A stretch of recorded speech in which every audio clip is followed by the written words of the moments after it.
अमरावती शहर में gas cylinder की कमी के कारण गृहिणियों को भारी परेशानी का सामना करना पड़ रहा है। सिलेंडर प्राप्त करने के लिए ग्राहकों को गैस एजेंसी के सामने घंटों कतार में खड़ा रहना पड़ रहा है और स्थिति इतनी गंभीर हो गई है कि कुछ जगहों पर पुलिस बल की तैनाती भी करनी पड़ी। इसी पृष्ठभूमि में शहर महिला कांग्रेस की ओर से जिला कलेक्टर कार्यालय के परिसर में चूल्हा जलाकर केंद्र सरकार के विरोध में प्रदर्शन किया गया।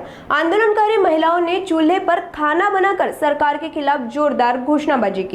शहर महिला कांग्रेस अध्यक्ष जयश्री वानखड़े ने इस मौके पर प्रतिक्रिया देते हुए कहा कि नोटबंदी के समय जैसी कतारें लगती थी, अब उसी तरह केवाईसी और गैस सिलेंडर के लिए कतारें लग रही है। उन्होंने इस स्थिति के लिए प्रधानमंत्री नरेंद्र मोदी को जिम्मेदार ठहराया।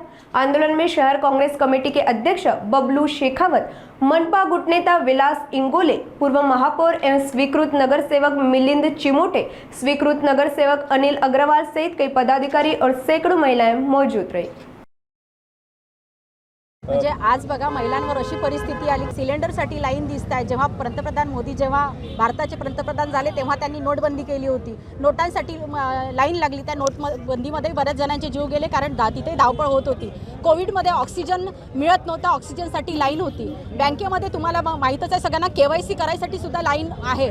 आज महिलांची दैनंदिन अवस्था अशी करून टाकली आहे मोदी सरकारने, या कारण घरात जेव्हा सुरुवात होती सकाळपासून ती सिलेंडरपासून होते आणि चहा पाणी जे दैनंदिन कुटुंबाचे जी सुरुवात असते ती त्या सुरुवातीसाठी सिलेंडरचे हाल करून टाकले आहे। म्हणजे 25 दिवसामध्ये सिलेंडर मिळणार, 45 दिवसामध्ये ग्रामीणमध्ये सिलेंडर मिळणार। जे लोक एका रूममध्ये भाड्याने राहतात किंवा एका रूममध्ये राहतात तर ते चूल कुठे पेटवणार आहे? म्हणजे आता चुलीचं तर हे नष्टच झालं आहे, पण सिलेंडर जर मिळाले नाही तर दैनंदिन अवस्था शहरामध्ये काय होईल महिलांची? म्हणजे आज बघतोय आपण सिलेंडरसाठी तुम्हाला पोलीस प्रोटेक्शन घ्यावं लागत आहे, तिथे सुद्धा लाईन लागलेली आहे। म्हणजे अशी अवस्था शहरामध्ये भारतामध्ये निर्माण ह्या मोदींनी करून ठेवलेली आहे। याची व्यवस्था त्यांनी आधी लावायला पाहिजे होते। म्हणजे याचा सर्वात जास्त पडी महिला पडत आहे, कारण महिलांना त्यांचं कुटुंब चालवावं लागते, घर चालवावं लागते, तर ते किती कशी बेकार परिस्थिती पुढे होणार त्यांची, या सगळ्या गोष्टीला महिलांना समोर जावं लागते आहे।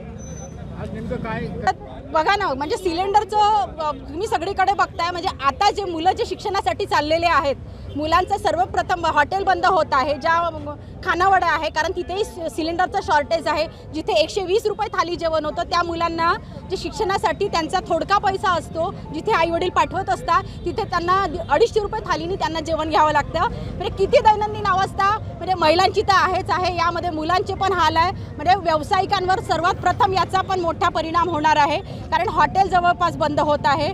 आणि ग्रामीणमध्ये ज्या काही गोष्टी होणार आहे, ग्रामीणचा तर विषयच नाही, शहरातच सर्वप्रथम जे शिक्षणासाठी मुलं चालले त्यांचे पण हाल होणार आहेत।